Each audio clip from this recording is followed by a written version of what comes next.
যে জীবনী বর যারা জীব প্রত্যেকেই অল্প বিস্তর দুঃখী। এখানে কেউ বলতে পারবেন যে আমার জীবনে দুঃখ আসেনি? কেউ বলতে পারবে না। প্রত্যেকের জীবনেই আমাদের দুঃখ আসে, আবার সুখও আসে, কিন্তু সুখটা যে আসে সেই সুখটা খুব খন্ড খন্ড অবস্থায় আসে, খুব অল্প অল্প অবস্থায় আসে। আমরা সবাই কি চাই? আমরা সবাই কিন্তু কেউ দুঃখের গ্রাহক না, সবাই সুখের গ্রাহক। আমার জানার মতে দুইজন ছিলেন যারা সুখকে চাননি, বরং দুঃখটাকে চেয়েছেন। তারা হচ্ছেন এই আমাদের অর্জুন অর্থাৎ কুন্তী দেবী, আরেকজন হচ্ছেন আধুনিক ভারতবর্ষের মহাত্মা গান্ধী। এই আধুনিক ভারতবর্ষের মহাত্মা গান্ধী গীতাকে মা বলে পূজা করেছেন। তিনি বলেছেন আমার দুইজন মা, একজন হচ্ছে আমার গর্ভধারিণী মা, আরেকজন হচ্ছে আমার গীতা মা। আমি আমার গর্ভধারিণী মাকে সবসময় কাছে পাইনি, তাই যখন কোনো সমস্যায় পড়েছি আমি গীতা গ্রন্থকে খুলে বসেছি এবং আমার সমস্ত সমস্যা দূরীভূত হয়ে গেছে গীতার যে বাণী সেটাকে উপলব্ধি করে। তাহলে কত তার ক্ষমতা, গীতার কত ক্ষমতা, যেটা আধুনিক ভারতবর্ষের জাতির জনক মহাত্মা গান্ধী বলেছেন। আমাদের দেশের আমাদের মাস্টারমশাই বলেছেন যে স্বাধীনতা আন্দোলনে নেতাজির জীবনে গীতা প্রভাব অনেকখানি। ঋষি অরবিন্দ ঘোষ তার জীবনে, এবং তিনি গীতা বিভিন্ন ভাষ্য তিনি দেখিয়েছিলেন, টিকা ভাষ্য এগুলি করেছিলেন, ইংরেজি ভাষাতেও তিনি গীতার অনুবাদ করেন। তাই আমাদের ভারতীয় মনীষীরা তারা প্রত্যেকে গীতা পড়ে। আরেকটি কথা আমি এখানে না বলে পারছি না, আমরা অনেকে দাতা হই। মনে রাখবেন, রাস্তায় ভিখারিকে আগুনি ছুটে দিলে কেউ দাতা হয়। কেন?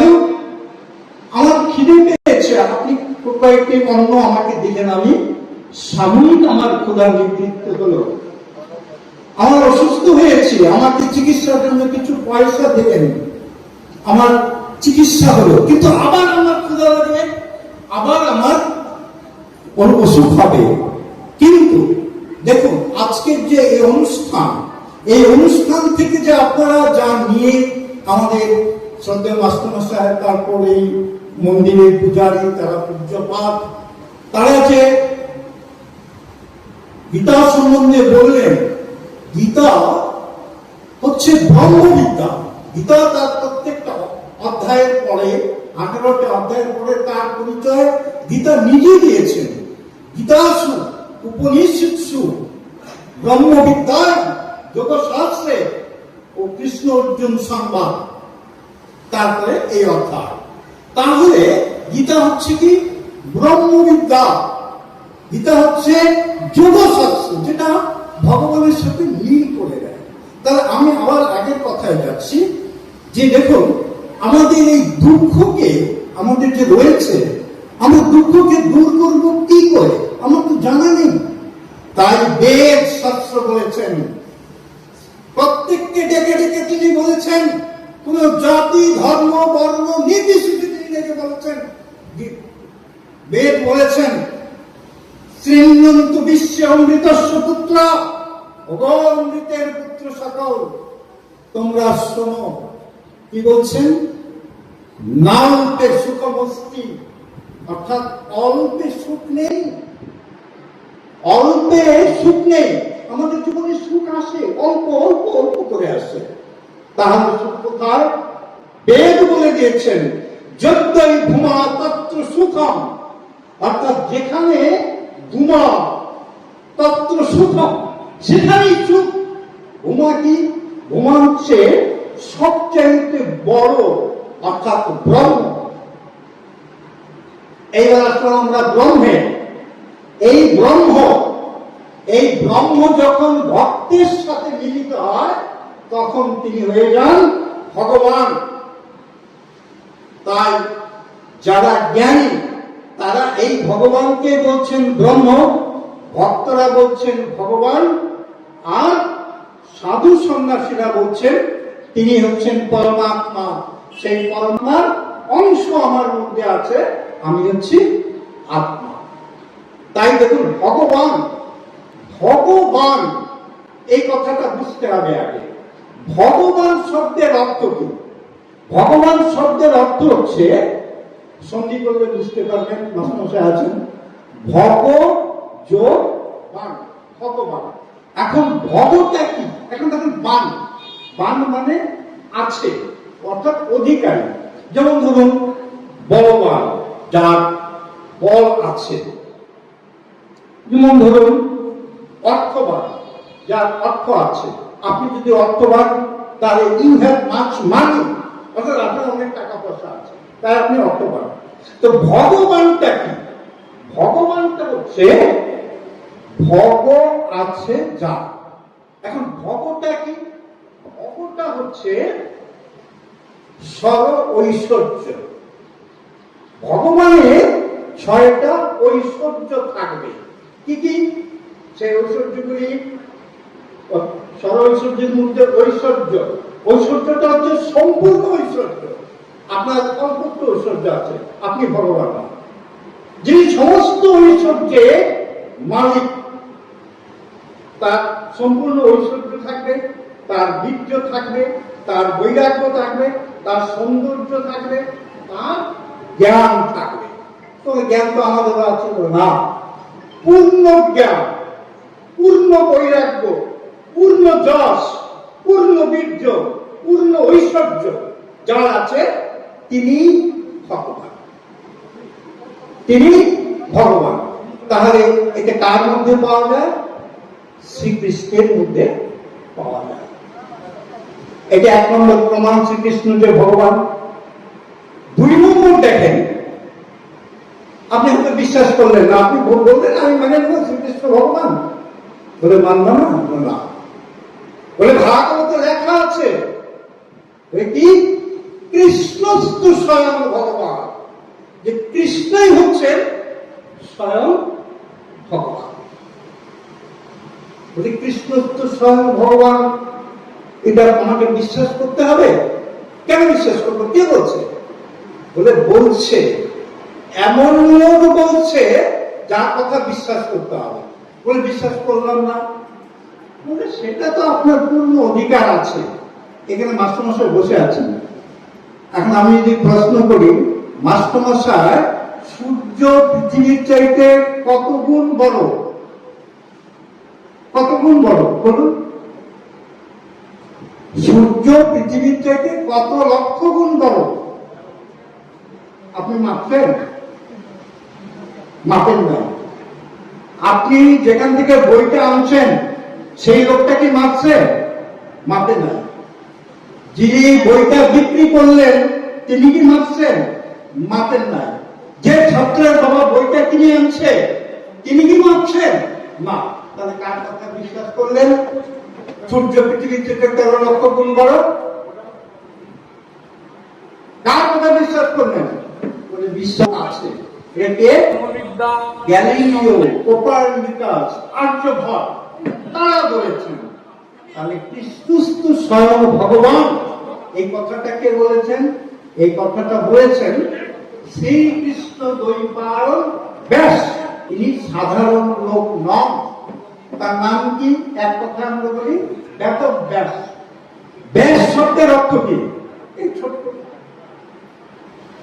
অর্থাৎ স্প্যান, বিস্তৃত করা।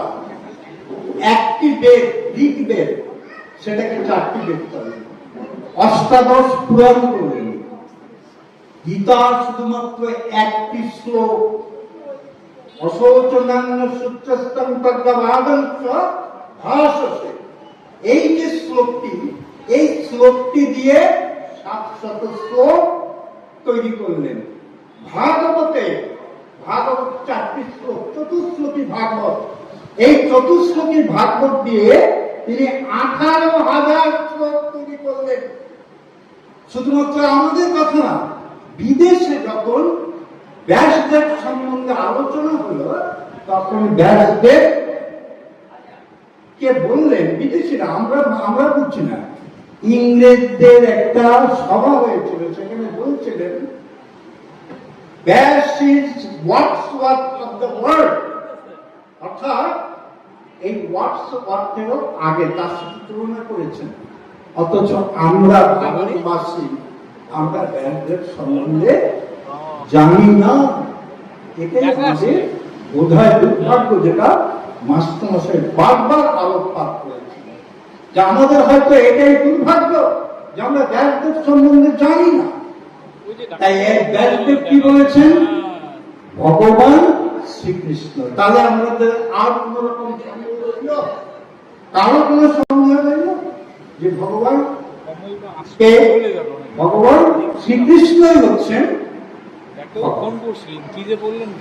এখন আমরা দেখুন, আমার অনেক বেদ শব্দের অর্থ মাসে বললেন জ্ঞান। বেদে পূর্বকাণ্ড, উত্তরকাণ্ড, যেটা জ্ঞান কাণ্ড, কর্মকাণ্ড, এগুলি আছে। এখন এই বেদ আমাদেরকে বলছেন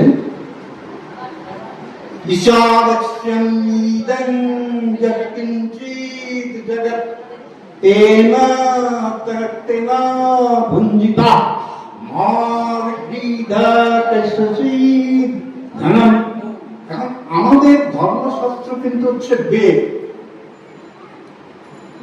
বেদ শব্দের অর্থ হচ্ছে জ্ঞান। এই বেদ থেকে শেষ বেদ আমাদের এত আমরা পড়তে পারবো না। তাই এই যে ভাবে যদি আমি মন্ত্র উচ্চারণ করতে না পারি, তাহলে আমি ভগবান পাবো না, এই কথা কোন শাস্ত্রে বলা হয়নি। বেদের যে সারাংশ বেদান্ত, সেই বেদান্ত সেটা নিয়ে কি হয়েছে, বেদান্তের যে বাণীগুলি, সেইগুলি ভগবান তিনি সেইগুলিকে সংকলিত করে তিনি করেছেন গীতা, শ্রীমদ্ ভাগবত গীতা। আমরা অনেকে ভুল করি, কোথায় জানবো ওখানে শ্রীমদ্ ভাগবত গীতা হচ্ছে না, ভাগবত গীতা। গীতা এবং ভাগবতের মধ্যে অনেক তফাৎ। কিরকম? গীতা ভগবান উবাচ, অর্থাৎ ভগবান নিজের মুখে বলেছেন। অন্যান্য শাস্ত্রগুলি কি হয়, পরোক্ষ উক্তিতে আছে, কিন্তু গীতা শাস্ত্রে ভগবান নিজে কথা বলছে, নিজে। এই জন্য গীতা আমাদের কাছে সবচেয়ে উপযোগী। গীতা হচ্ছে জীবন বেদ। এই মানুষের সমাজে যা কিছু প্রয়োজন এই গীতাতে আছে। কেমন কথা? দেখবেন 3 ধরনের লোক দেখবেন, আপনি যাই করেন না কেন, আপনি কিন্তু এই 3 ধরনের মধ্যে এক ধরনের মধ্যে, হয় আপনি জ্ঞানী, নয় আপনি কর্মী, নয় আপনি ভক্ত। হয় আপনি জ্ঞানী, তারা শিক্ষক, মুনি, ঋষি, তারা জ্ঞানী, তাদের জন্য কিন্তু গীতা জ্ঞানযোগ। যারা কর্মী, তাদের জন্য কিন্তু গীতা। যারা ভক্ত, তাদের জন্য কিন্তু গীতা। ভগবান শ্রীকৃষ্ণ কি করেছেন? একটি তোরণ রচনা করেছেন। একটি হচ্ছে জ্ঞানের একটা স্তম্ভ, একটা কর্মের একটা স্তম্ভ, উপরে একটা আর্ক, সেটা হচ্ছে ভক্তি। একটা কথা মনে রাখবেন, শুধুমাত্র যদি আমি কর্ম করি তাহলে সেই কর্ম কিন্তু সফল হবে না। যদি তত্ত্ব জ্ঞানহীন হয়ে আপনি কর্ম করেন তাহলে সেই কর্ম শুদ্ধ হবে না। কর্ম কে করে? খুব কর্ম করে, তত্ত্বজ্ঞান নাই তার। সে হচ্ছে মহাদানব। যিনি তপস্যা করেন, ধ্যান করেন, তিনি হচ্ছেন মহাদেব মন্দিরে। আর যিনি কর্মও করেন, ধ্যানও করেন, পূজা করেন, পাঠও করেন, তিনি হচ্ছেন মহামানব। এই হচ্ছে মহামানব। আমাদের মনে রাখতে হবে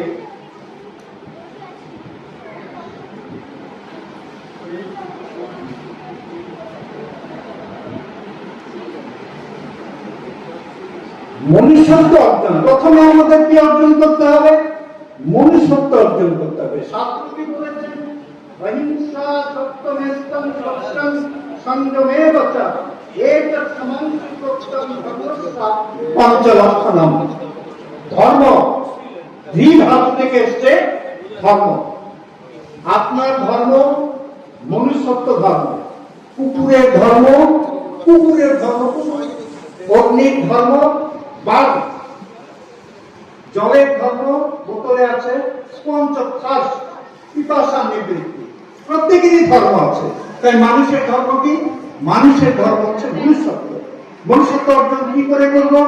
এক নম্বর হচ্ছে অহিংসা। আপনি কাউকে হিংসা করতে পারবেন না, হিংসা করবেন না, অহিংসা। সত্যমেষ্টা অর্থাৎ সত্য, সত্য পথে চলতে হবে, সত্য কথা বলতে হবে। অস্তেয়, অস্তেয় শব্দের অর্থ হচ্ছে অচৌর্য, অর্থাৎ চুরি করা যাবে না। এখন আপনাদের একটা কথা, চুরি কাকে বলবো? আমরা ছোটবেলায় পড়েছি পরের জিনিস না বলে নেওয়াকেই চুরি বলা হয়, চৌর্য। এটা তো চৌর্য আছে, ঋণ পরিশোধ না করলেও কিন্তু চৌর্য, সে চোর। কোথায় ঋণ? আমাদের অনেক ঋণ, জন্মের সাথে আমরা জন্মগ্রহণ করেছি কিন্তু এটা কেমন? পিতৃঋণ, মাতৃঋণ, দেবঋণ, নৃঋণ, এই প্রত্যেকটা কিন্তু ঋণ, তাদের কাছে আমরা ঋণী। তাই এই ঋণ আমাদের কিন্তু পরিশোধ করতে হবে। যিনি পরিশোধ না করবেন তিনি হচ্ছেন চোর। শৌচান অর্থাৎ প্রত্যেককেই পবিত্র থাকতে হবে। পবিত্র কিসে? ভিতরে এবং বাইরে। শুধুমাত্র বাইরে চকচকা শার্ট প্যান্ট পরলাম, ভিতরে আমি পবিত্র নই, তাহলে এই পবিত্রতার কোন রকম মূল্য নেই। আরেকটা হচ্ছে সংযমেব, প্রত্যেক জায়গায় সংযত থাকতে হবে।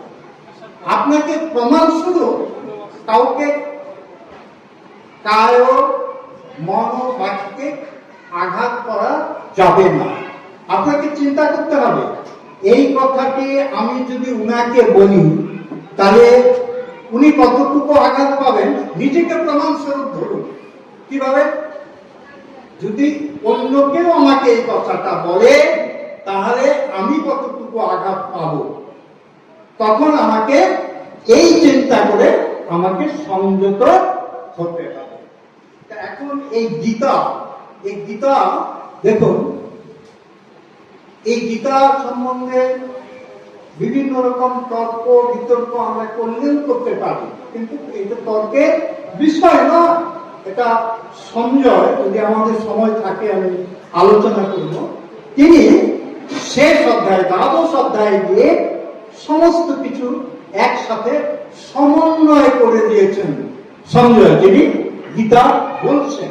সঞ্জয় হচ্ছে অনেকটা আমাদের ঘরের টিভির মতো, ওখানে লাইভ দেখাচ্ছে, আমার টিভি বলছে আর কি। সঞ্জয় টিভি, ধৃতরাষ্ট্রকেও বলছে, আমরাও শুনছি। এই হলো গীতা। এখন দেখুন, কুরুক্ষেত্রের যুদ্ধ, সেই যুদ্ধক্ষেত্রে অর্জুনের সারথী ভগবান শ্রীকৃষ্ণ নিজে। আমরা প্রত্যেকেই কিন্তু আমাদের জীবন কুরুক্ষেত্রে অর্জুন, আমাদের প্রত্যেকের সারথী কিন্তু কৃষ্ণ। এটা আমাদের মনে রাখতে হবে। কিন্তু আজ একটা জিনিস দেখেন, গীতা কিন্তু কৃষ্ণার্জুন সংবাদ, কিন্তু প্রথম অধ্যায়ে কৃষ্ণ একটা কথা অর্জুনের সাথে বলে না। কেন বলে নাই? বলে নাই তার কারণটা হচ্ছে, অর্জুন যুদ্ধক্ষেত্রে এসেই বলছেন, হে কেশব, তুমি এই দুই দলের মাঝখানে আমার এই রথখানিকে নিয়ে চলো। আমি দেখি দুর্বুদ্ধি দ্বারা পরিচালিত হয়ে ধৃতরাষ্ট্রের কোন কোন পুত্র আমার সাথে যুদ্ধ করতে এসছে। আমি দেখি তাদের ঘাড়ে কয়েকটি মাথা। ভগবান বলেন, শ্রীকৃষ্ণ বলছেন, বাপরে বাপ, তো সাংঘাতিক অহংকার, আমাকে পর্যন্ত উনি করে না। বাবা বাবা বাবা, আচ্ছা ঠিক আছে, আমাকে আদেশ করতেছে, হে কেশব মাঝখানে রাখো। বাপরে বাপ, হ্যাঁ, গাড়ির মালিক আর গাড়ির ড্রাইভার আমি, ঠিক আছে। দেখুন, একটি কথাও তিনি বলেননি। তখন কৃষ্ণ কি বলেন, তোমাকে একটু ঠিক করতে হবে। ভগবান শ্রীকৃষ্ণ তার ভক্তের সবকিছু সহ্য করেন, শুধু সহ্য করেন না তার অহংকার। জ্বলন্ত তিনি কৃষ্ণ ভক্ত লাগি খায়, ভক্তের কিঙ্কর হয় আপন ইচ্ছা। আজ ভগবান ভক্তের কিঙ্কর, গাড়ির ড্রাইভার, কিন্তু অহংকার তিনি সহ্য করতেন। কিন্তু আরেক নাম হচ্ছে দর্পণ। তিনি কি করলেন, দিয়ে বলছেন, দেখো পার্থ, পার্থ দেখো পুরুষন্য দেখো। যেই এখন দেখেন কৃষ্ণ এই পার্থতার নাম তো অর্জুন, তাকে সব্যসাচী বলে, অনেক অন্য অন্য নাম আছে। পার্থ কেন বলবে? পার্থ বলে এই জন্যই যে তার মায়ের নাম হচ্ছে পৃথা, পৃথার পুত্র, তাই পার্থ। পার্থ বলল, যখন পার্থ বলল তখনই অর্জুনের যে মনটা সেটা মায়ের কাছে চলে গেল। এবার কি হলো, তিনি আর শত্রু সৈন্য দেখছেন না, তিনি দেখছেন আবার যখন পুরু সৈন্য বলছেন, পুরু তো কৌরব সৈন্য মানে তার জ্যাঠা, তাদের বংশের নাম। তাই তার মন কি হয়ে গেল, দুর্বল হয়ে গেল। আজ কি সুন্দর অঙ্কন করেছেন, একটা বীর রসের বিগ্রহ আজ কি হয়ে গেছে, করুণ রসের বিগ্রহে পরিণত হয়ে গেছে। ভগবান শ্রীকৃষ্ণ বললেন, তো মুশকিলে কি, দেখো যুদ্ধক্ষেত্রে যদি কারো পা ভেঙে যায়, হাত ভেঙে যায়, তাকে দিয়েও যুদ্ধ করানো যায়, কিন্তু যদি কারো মন ভেঙে যায় তাহলে তাকে যায় না। এবার তিনি বললেন মুশকিলে। আমরা হলে কি করতাম, এবার তার গান্ডীব হাত থেকে পড়ে যাচ্ছে, গলৎকর্ম হচ্ছে, মাথা ঘুরে পড়ে যাচ্ছে, আমরা হলে কি করতাম, বড় ডাক্তারের কাছে নিয়ে যেতাম।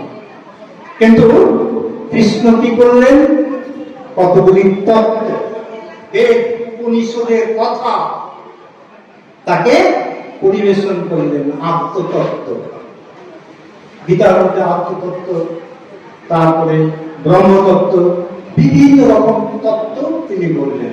এবার কি করলেন, তিনি বলছেন, হে অর্জুন, এক জায়গাতে, হে কৃষ্ণ, হে সখে, আমি যুদ্ধ করব না। কেন? যে আমি কার সাথে যুদ্ধ করব? এই যুদ্ধ আমি চাই না। আমার এই গুরু, আমার যে শিক্ষার, আমার ভাতৃগণ, আমার আত্মীয়গণের রক্তে রঞ্জিত করে সেই সিংহাসনে আমি আরোহণ করতে চাই না। আমি ভিক্ষে করে খাব, তবু আমি যুদ্ধ করব না। তিনি বলতে লাগলেন,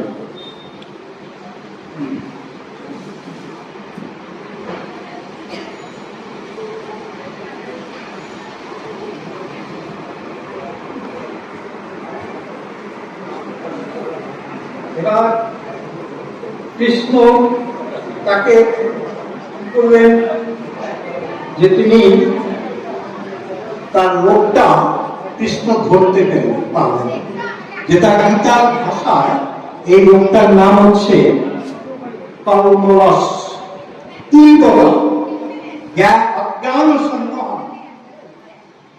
তার ভাষা অর্জুনের যে রোগটা, এই রোগটা হচ্ছে কি? কর্মরস,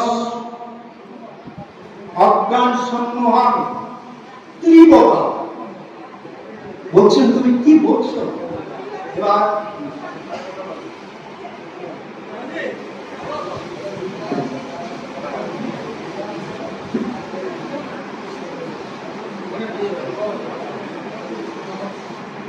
অর্জুন বলছেন শিষ্যস্ত্বং স্বাভিমান প্রপদ্যে, অর্থাৎ হে কৃষ্ণ, আমি তোমাকে আমার গুরু পদে বরণ করলাম।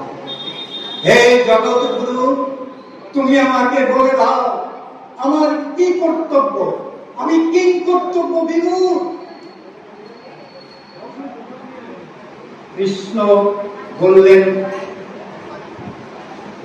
উত্তিষ্ঠ কুন্তেয়, ওঠো, তুমি অনেক নিচে নেমে গেছো, অনেক নিচে নেমে গেছো। ভারত এই কথাটি গীতায় বারবার বলছেন, উত্তিষ্ঠ কুন্তেয়, ওঠো, অস্ত্র ধারণ করো, যুদ্ধ করো। কেন যুদ্ধ করবে না? তুমি সাধারণ পালন করো, তুমি ক্ষত্রিয়, তুমি ক্ষত্রিয় নন্দন। ক্ষত্রিয় কাকে বলে? যে ক্ষত নিবারণ করে সে হচ্ছে ক্ষত্রিয়। ক্ষত্রিয় যিনি নিজের জীবনকে বিপন্ন করে অন্যের জীবনকে রক্ষা করেন, তিনি হচ্ছেন ক্ষত্রিয়। হে কুন্তেয়, তুমি ক্ষত্রিয় নন্দন, তুমি ওঠো, রাষ্ট্রের প্রয়োজনে তুমি যুদ্ধ করো। তুমি যে বলছো তোমার আত্মীয়, তুমি আত্মীয় সেটা বলবে না। বলছেন, তিনি মুখ খুলেছেন। গীতা বীজ মন্ত্র হচ্ছে একটি, যেটা দিয়ে ভগবান এতক্ষণ কথা বলেননি, এই প্রথম কথা বলছেন। অসচ্চানন্য সচ্চস্তাং প্রজ্ঞাবদাংশ ভাসসে। হে অর্জুন,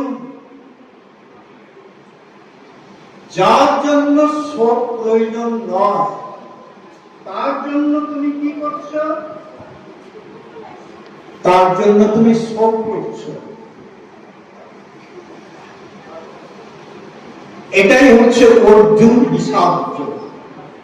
আমাদেরও সবসময় এই বিষাদ যোগ।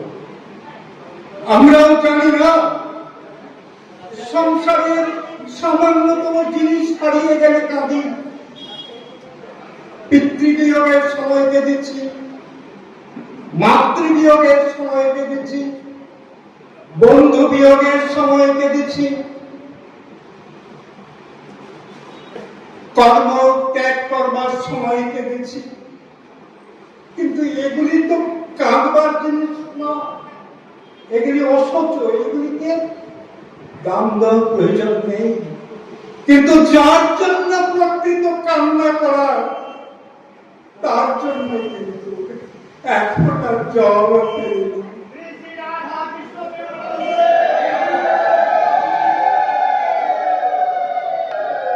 ভগবান শ্রীকৃষ্ণ আজ অর্জুনকে ধমক দিলেন, চুপ কর, অনেক কথা বলছো। তুমি যার জন্য শোক করা প্রয়োজন নয় জন্য শোক করেছ, আর যার জন্য শোক করলে তোমার জীবনটাই অন্যরকম হতো, তার জন্য তোমার কোনো দুঃখই নেই। আবার এদিকে প্রজ্ঞাবাদাংশ, অর্থাৎ জ্ঞানীর মতো কথা বলছে। আজ আসলে হয়তো আমিও এরকম জ্ঞানীর মতো কথা বলবো, আপনারা ক্ষমা করে দেবেন, কারণ আমিও তো অসচের দিকে শোক করি। যাহা ভব আজ আছে কারো নাই, তার জন্য কাঁদি। আর যিনি চিরন্তন, তার জন্য কাঁদলাম।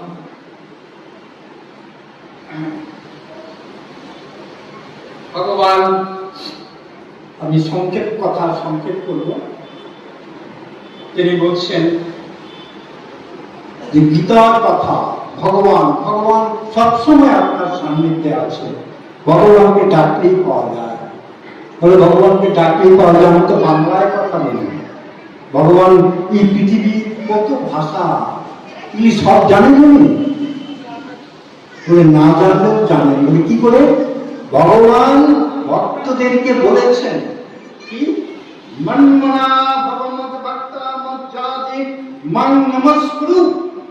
হে ভক্ত, তুমি মন্মনা অর্থাৎ তোমার মনটা আমাকে দিয়ে দাও। মজ্জাতি কর্ম, বলে এটা খুব সহজ কথা। মনটা তো কত দিকে, মেয়ের দিকে, জামাইয়ের দিকে, নাতির দিকে, নাতির দিকে, সব দিকে থাক। তাহলে এই মনটা তোমাকে কি করে দিব? দেওয়া যাবে না। আমার বাড়ি বন্ধক দেওয়া, সেই বন্ধক দেওয়ার বাড়ি তোমার কাছে কি করে বিক্রি করবো? করা যাবে না। বলে পারবো না, তাহলে এক কাজ করো, মজ্জাতি অর্থাৎ যা কিছু কর্ম করবে কর্মফল ত্যাগ করে আমাকে দিয়ে দেবে। হ্যাঁ, বাপ মাকেই দেই নাই এবং তোমাকে দিই, পারবো না। বলে তাও পারবে না, তাহলে এক কাজ করো, মান নমস্কার, শুধুমাত্র তোমার মাথাটি মস্তকটি আমার পদতলে নুইয়ে দাও। একটি নমস্কারে প্রভু, একটি নমস্কারে হে গোবিন্দ তোমার পদতলে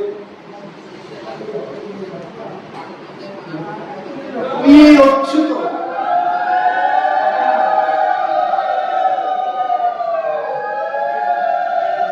আমি জানি তুমি অচ্যুত, তুমি যাকে একবার ধরো তাকে তুমি ছাড়ো না। হে গোবিন্দ, আমরা সকলেই প্রার্থনা করছি তুমি আমাদের এই উন্নত মস্তকটিকে ধরে তোমার পদতলে নত করো গোবিন্দ, এবং যেন চিরদিন নত থাকে, অহংকার যেন আমাদের না আসে। তাই অর্জুন যখন অহংকার ত্যাগ করলেন তখনই কৃষ্ণ কথা বললেন, আমরা কি আমাদের অহংকার ত্যাগ করতে পারবো? পারি না। অনেক রকম অহংকার, যাত্রা অভিমান, শিক্ষার অভিমান, সব ধরনের অভিমান, কিছু নয় তবু অভিমান। কেন যেন অভিমান আছে? ভগবান বলছেন, বেদে বলছেন, বেদ বলছেন ভগবান আছেন। গীতা আরো এগিয়ে বললেন ভগবান আসেন। এমন কেমন কথা? ভগবান আসেন। গীতা এবং ভাগবত বলছেন ভগবান আসেন। কেমন কেমন করে আসেন? বলছেন তিনি নিজের মুখে বলেছেন। গীতাটা কিন্তু ভগবানের প্রতিজ্ঞা, ওথ বলি না আমরা, প্রতিজ্ঞা। গীতা ভগবানের প্রতিজ্ঞা। তিনি বলেছেন পরিত্রাণায় সাধুনাং বিনাশায় চ দুষ্কৃতাম ধর্ম সংস্থাপনার্থায় সম্ভবামি যুগে যুগে। অর্থাৎ কি বলছেন? যদা যদা হি ধর্মস্য গ্লানির্ভবতু ভারত অভ্যুত্থানাং অধর্মস্য তদাত্মানং সৃজাম্যহম। যে শুনো, আমি শুধুমাত্র যুগে যুগে আসি এই কথা নয়। যদা যদা হি ধর্মস্য গ্লানির্ভবতু ভারত, যখন আমাকে কাতর হয়ে আমার অনন্য ভক্ত আমাকে ডাকে, আমি তখনই আসি। বলে প্রমাণ? বলে প্রমাণ চান? যখন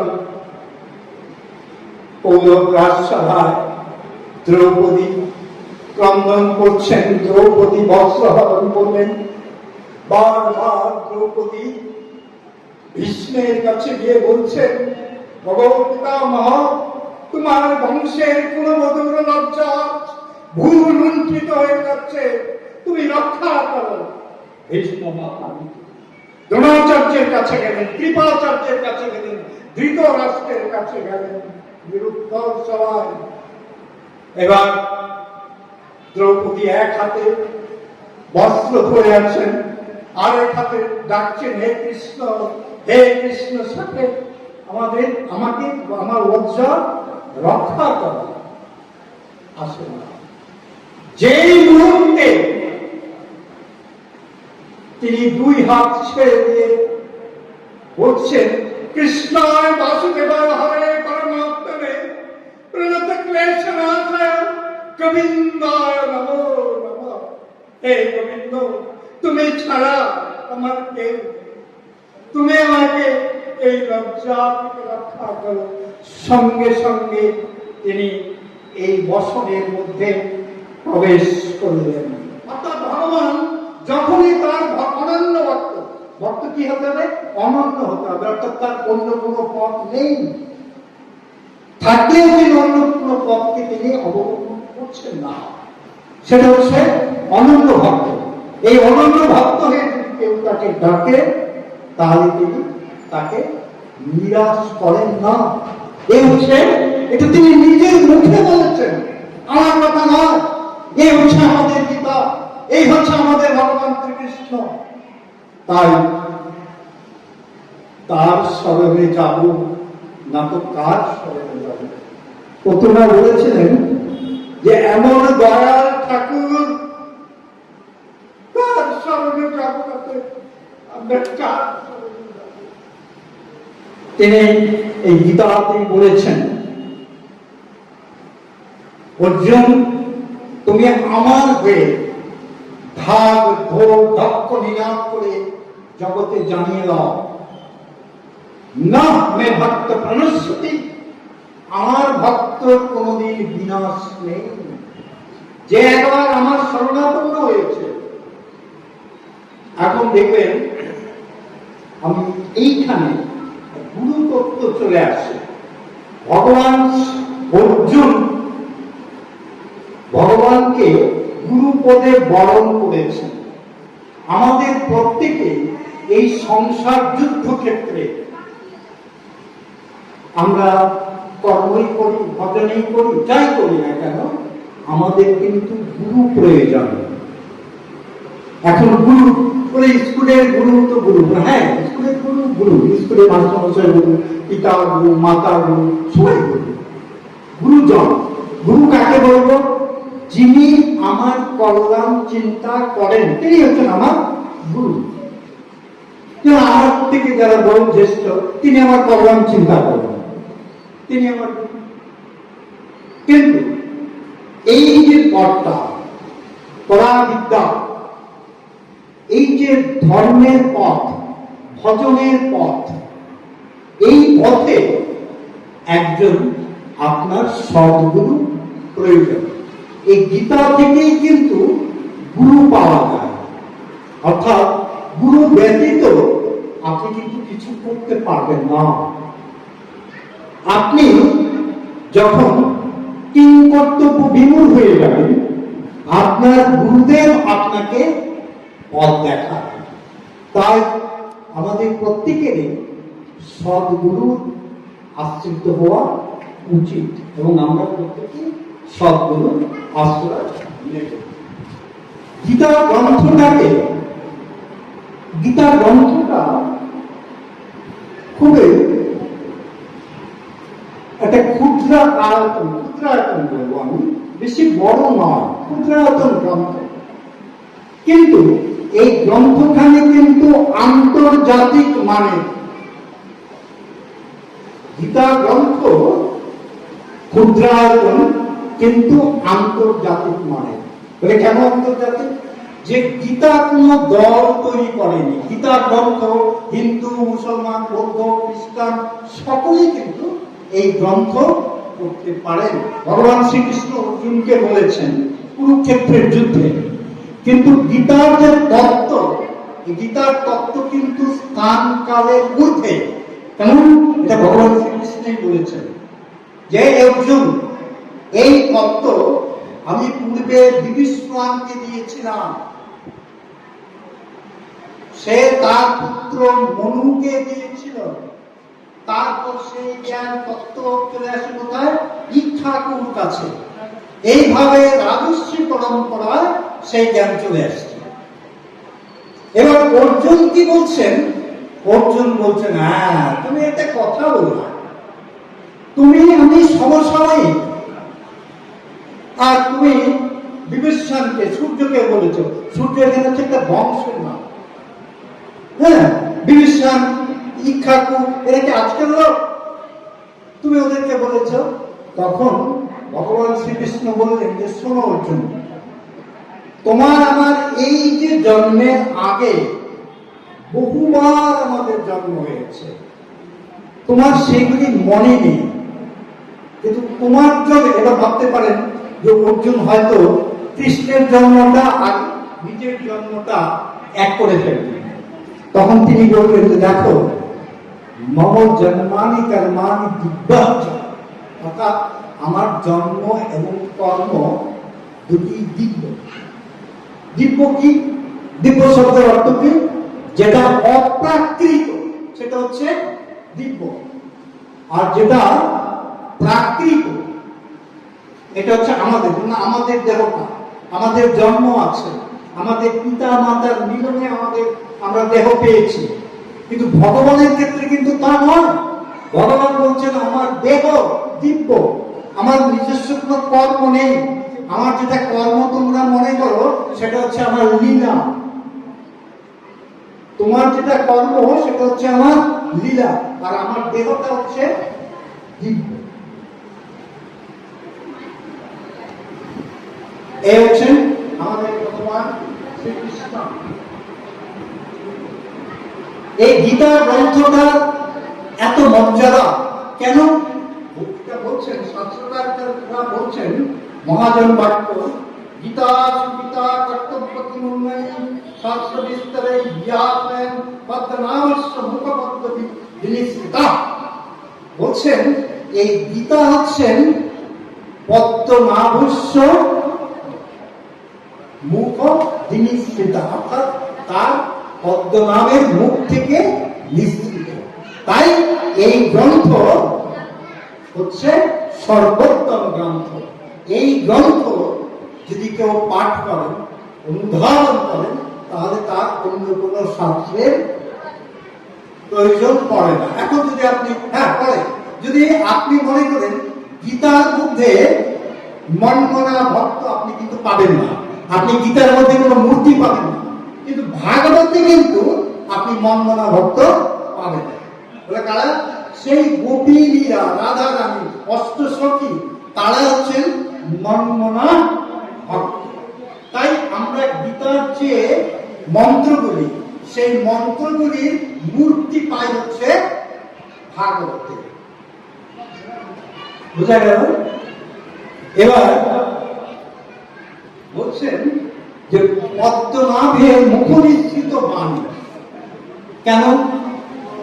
এবার মনে করুন আমি রানা বাবার এখানে আসবো, আমি আজ এসে নামলাম এই লোকনাথ মিষ্টান্ন ভান্ডারে, কারণ আমি কোন দিকে আসবো বাজারে দুইজনকে জিজ্ঞেস করেছি যে এই ভবনটার রাস্তা কোনটা।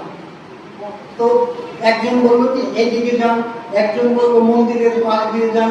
দেখেন দুইজন যে বলছে, দুইজনের কথাই কিন্তু ঠিক, কারোটা বেটি কিন্তু না, দুইজনই ঠিক বলেছে। এবার মনে করুন রানা বাবা যদি ওইখানে দাঁড়িয়ে থাকতেন আর আমাকে বলতেন, বাবা কাকু আপনি কি আমার এখানে যাবেন? হ্যাঁ, তাহলে তো মানে রানা বাবার সাথে আমি চলে আসতাম। তখন কি রানা বাবা আমার সঙ্গে থাকতেন? অন্য কাউকে জিজ্ঞেস করবো, ও দাদা ভবনটা কোথায়? যার বাড়িতে যাচ্ছি, যার কাছে যাচ্ছি, তিনি নিজেই তো আমার পথ থেকে নিয়ে যাচ্ছেন। এই হলো আমাদের গীতা গ্রন্থ, যেটা পদ্মনাভের মুখনিসৃত বাণী। তাই এই গ্রন্থের উপর আর কোন গ্রন্থ না।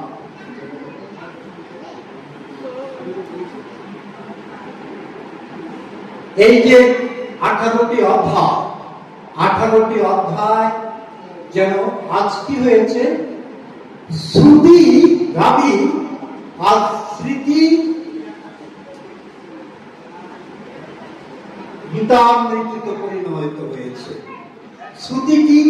বেদ, উপনিষদ, সেটা আজ কৃষ্ণ দমনকর্তা, অর্জুন হচ্ছে বৎস, হয়ে কি হয়ে যাচ্ছে?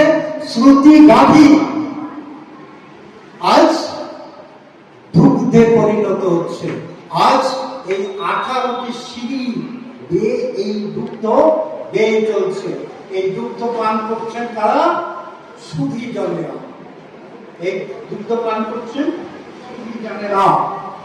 এই অষ্টাদশ অধ্যায় ভগবান শ্রীকৃষ্ণ যে বাণীগুলি, যে মন্ত্রগুলি অর্জুনকে বললেন, অর্জুন শেষ অধ্যায়, কৃষ্ণ শেষ অধ্যায় যে জিজ্ঞেস করছেন, ডাক্তার ওষুধপত্র দিয়ে তারপরে যখন আবার করে, কি ওষুধ খেয়েছেন, এবার কি আপনার রোগ সেরেছে, জিজ্ঞেস করে। কৃষ্ণ জিজ্ঞেস করছেন কি ব্যাপার বলো। তখন অর্জুন বলছেন, নষ্ট মোহ চিতির লব্ধা তৎ প্রসাদান্নস্তুতা স্থিত অস্মিগত শ্রদ্ধা হরিষ্যে বচনান্তঃ। হে অর্জুন, হে কৃষ্ণ, আমার স্মৃতি ফিরে এসেছে, আমার তোমার প্রসাদে, তোমার অনুগ্রহে আমার স্মৃতি ফিরে এসেছে। আমি এখন স্থির হয়েছি, আমার সমস্ত সন্দেহ দূর হয়েছে। করিষ্যে করিষ্যে বচনান্তঃ। আমি তুমি যে বচনগুলি বলবে, তুমি যা বলবে আমি তাই করব। এ হচ্ছে একজন সৎগুরুর শিষ্য যখন তার সংশয় আসবে, গুরুকে জিজ্ঞেস করবেন, গুরু সে কি করবেন? দূর করবেন। তিনি হচ্ছেন সৎ। আজ কি করেছেন ভগবান শ্রীকৃষ্ণ? তার সমস্ত বিষয় দূর করেছেন। গীতা দেখেন, আমাদের সবকিছু ঠিক আছে, শুনলাম, ই করলাম। অর্জুনই বলছেন যে হে কৃষ্ণ, আমার সব তো ঠিক আছে, কিন্তু কি হয় জানো, আমরা কে যেন পিছন থেকে আমাকে এই অকর্ম করবার, অপকর্ম করবার জন্য শেখায়। তখন শ্রীকৃষ্ণ বললেন যে শোনো, এটা হচ্ছে আমাদের অহংকার, অহং, আমিত্ব বোধ। এই কাঁচা আমিটাকে পাকা আমির সাথে যদি তুমি এক করে দিতে পারো, তাহলে তোমার এই সমস্যাটা থাকবে। সমস্ত শাস্ত্র কিন্তু বলেছেন যে কামনা বাসনা ত্যাগ করো। একমাত্র এই গীতা শাস্ত্র কিন্তু এই কথা বলেননি। গীতা কিন্তু আপনাকে কামনা বাসনা ত্যাগ করতে বলেননি, ভুলে যাবেন না। বলেছে তুমি, তোমার কামনা বাসনা থাকবে, কিন্তু একটি কথা মনে রাখবে, তুমি চাইতে চাইতে এমন একটি জায়গায় যাবে,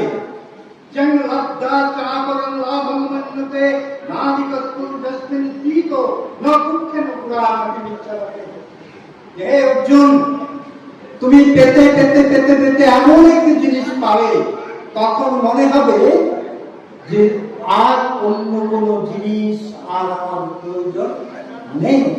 সেটাকে, সেটা হচ্ছে ভগবান শ্রীকৃষ্ণ। ভগবান শ্রীকৃষ্ণকে যেন লাভটা চা করা লাভ, অন্য কোন লাভকে আপনার লাভ মনে হবে না। আমাদের পেতে পেতে পেতে পেতে আমরা কি চাই? আনন্দকে চাই। বলে আপনি এত পরিশ্রম করেন কেন? আনন্দকে চাই।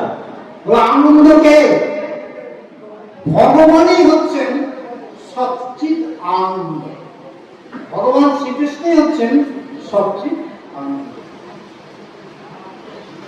শেষে গিয়ে বলছেন, সর্বধর্মান পরিত্যাজ্য মামেকং শরণং ব্রজ। হে অর্জুন, তুমি তোমার সমস্ত ধর্মকে পরিত্যাগ করে আমার শরণাপন্ন হও। অহং ত্বং, তুমি কি করো? তুমি সর্বধর্ম পরিত্যাগ করে আমার শরণাপন্ন হও। অহং ত্বং সর্বপাপেভ্যো মুক্তস্যামি মা সুখা। অর্থাৎ তুমি তোমার সমস্ত ধর্ম, সমস্ত এই জায়গাটি কিন্তু একটু অনুধাবন করবার বিষয়।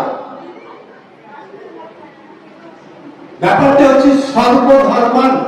এখানে সমস্ত ধর্মান বলতে আপনার ইন্দ্রিয়গুলিকে বলছেন সেইগুলিকে তালা লাগিয়ে কি করো, ভগবানের কাছে চাবিটা ভগবানের কাছে দিয়ে দাও। ভগবানের আরেক নাম হচ্ছেন মধুসূদন। দ্বিতীয় অধ্যায় প্রথম শ্লোকে বলছেন, আমি আর খুশি যাচ্ছি না, সংক্ষেপ করছি। মধুসূদন, মধু শব্দের অর্থ কি? এই ইন্দ্রিয়কে যিনি, ইন্দ্রিয়গুলিকে হচ্ছেন মধু, এই ইন্দ্রিয়কে যিনি দমন করেন তিনি হচ্ছেন মধুসূদন। এই মধুসূদন শ্রীহরি। বলছেন তুমি তোমার এই যে ইন্দ্রিয়গুলিকে তালা মেরে আমার কাছে চাবিটা দিয়ে দাও। এর জন্য যদি তোমার কোনো পাপ তোমাকে স্পর্শ করবে, অহং তোমার সর্ব পাপের মুখ্য স্বামী, আমি তোমার সেই পাপকে গ্রহণ করবো।